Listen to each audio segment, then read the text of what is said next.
Alô, bom dia, estamos de volta nessa quarta-feira, 15 de janeiro de 2025. Sejam todos bem-vindos. Faltam só 5 dias.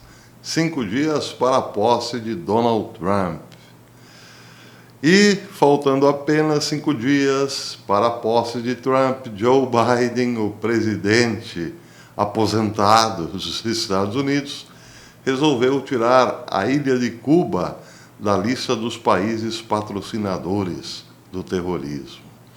É claro que isso enfureceu os republicanos. Enfureceu porque, afinal, os republicanos atestam há muito tempo que a ilha de Fidel, ou dos Castros, tem patrocinado o terrorismo e o narcoterrorismo. Bem, mas Biden, para justificar essa exclusão, disse que está se aproveitando de um momento em que a Igreja Católica estabelece diálogos com a ilha para a libertação de prisioneiros políticos. Bem, aqui é preciso entender que Biden se refere não à Igreja Católica propriamente, mas ao Estado do Vaticano, ao Vaticano, que tem muitos líderes clericais bem chegados à ilha de Castro, ideologicamente falando, claro.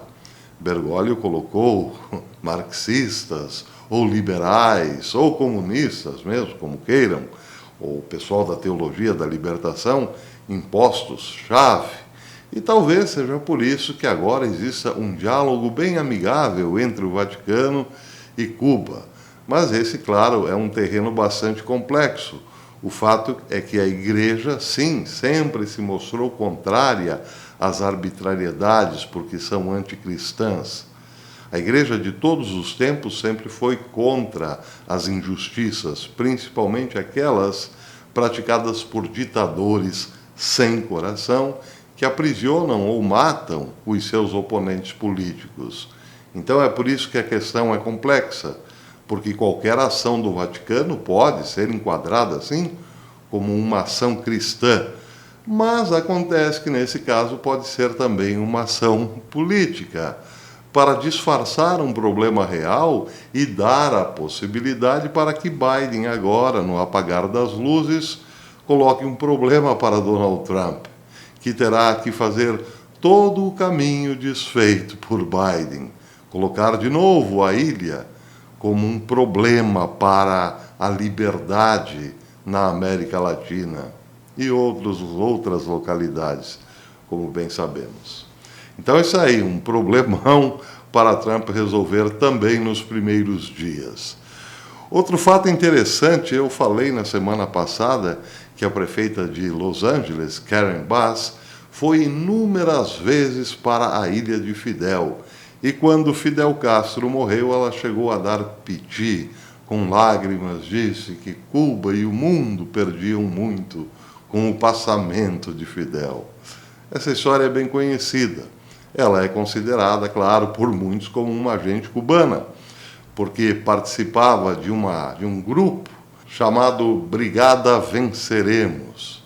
Karen Bass foi inúmeras vezes para a ilha, inclusive quando era bem mais jovem.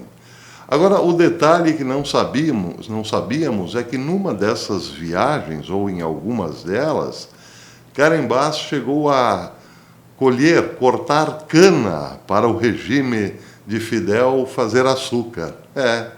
Eles eram, esses americanos que treinavam em Cuba, usados também na lavoura para cortar cana, enquanto, claro, aprendiam as táticas de la revolución. Eram ensinados em vários âmbitos. Aí eu fico pensando como Fidel e seus asseclas não se divertiram naqueles tempos, vendo uma certa elite americana pegando no pesado como boias frias em Cuba. Tudo, claro, em nome de la revolución. Pois é. Bem, já que falamos na prefeita de Los Angeles, aqui uma matéria do Daily Mail chama a atenção e revolta pelo conteúdo de impacto que tem revelado. Mas muita gente mesmo está sendo identificada como incendiário em áreas de Los Angeles. Vejam, um dos artigos do Daily Mail lê-se o seguinte: dezenas de pessoas acusadas de saquear casas e lojas no luxuoso enclave de Pacific Palisades, em Los Angeles, durante os incêndios mortais, foram retratados em fotos policiais. Os policiais acusaram mais de 40 detidos de vários crimes, incluindo roubo e porte de drogas, desde que os incêndios começaram em 7 de janeiro. Nenhum dos presos, surpreendentemente, estava realmente morando na zona de evacuação e, aparentemente, viajaram com a intenção de tirar vantagem da devastação. E aí, então, aqui aparecem vários rostos já identificados pela polícia como incendiários. A questão é saber quem organizou este grupo, se é que é organizado. Alguém mandou que essas pessoas fossem para determinadas áreas para incendiá-las e depois saqueá-las, ou durante os incêndios realizar saques? Essa é uma questão. Houve coordenação? É um movimento organizado para criar o terror, o caos?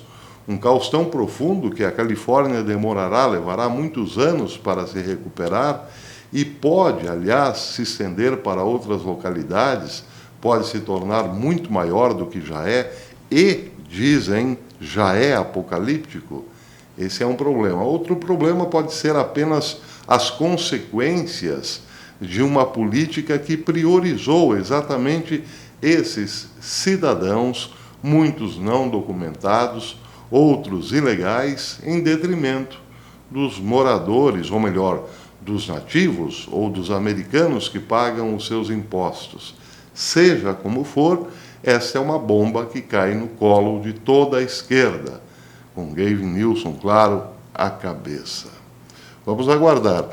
O Economic Collapse Blog, num artigo de Mike Snyder, fez um apelo dramático. Ele disse o seguinte: o que você faria com os criminosos que estão usando os incêndios na Califórnia como uma oportunidade para saquear casas?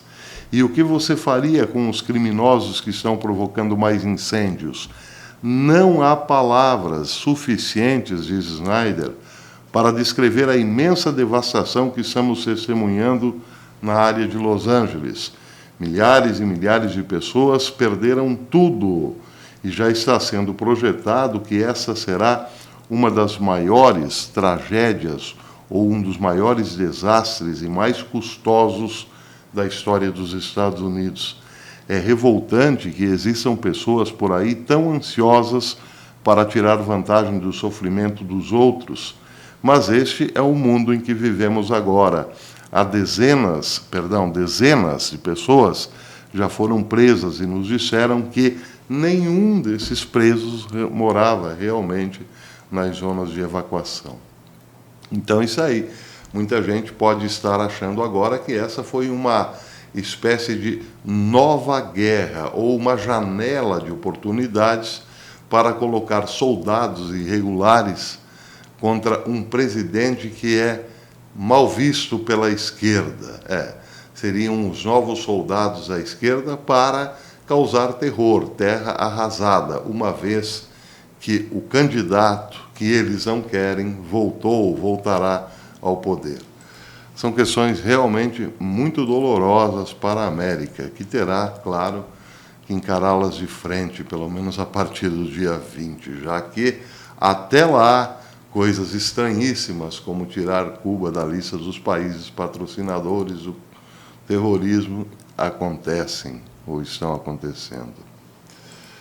Bem, para terminar aqui, uma matéria interessante, uma publicação interessante de Léo Roman, que diz o seguinte: as Nações Unidas estão convocando governos ao redor do mundo para combater as mudanças climáticas e outras emergências por meio da obrigatoriedade de sistemas de identificação digital biométrica, dando aos governos em todo o mundo a capacidade de marcar e rastrear as massas em cada movimento.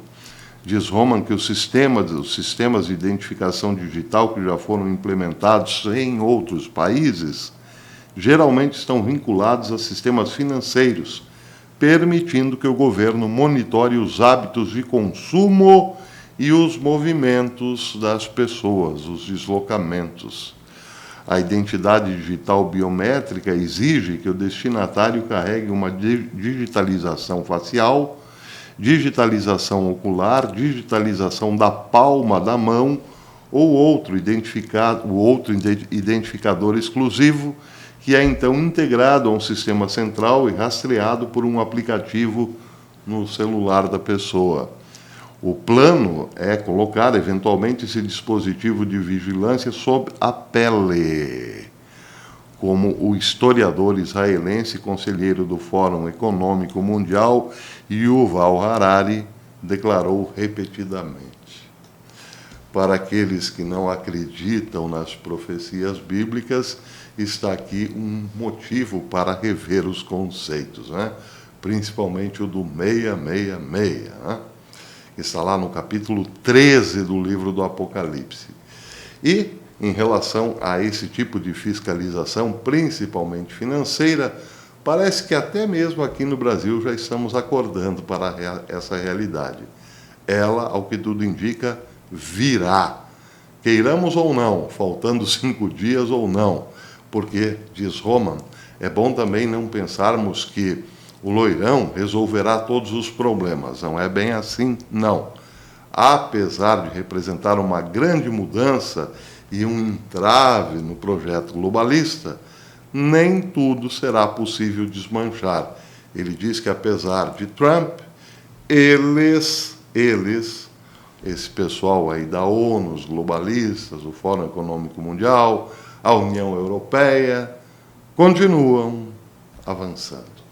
Então, fiquemos espertos, pelo menos que entendamos a realidade.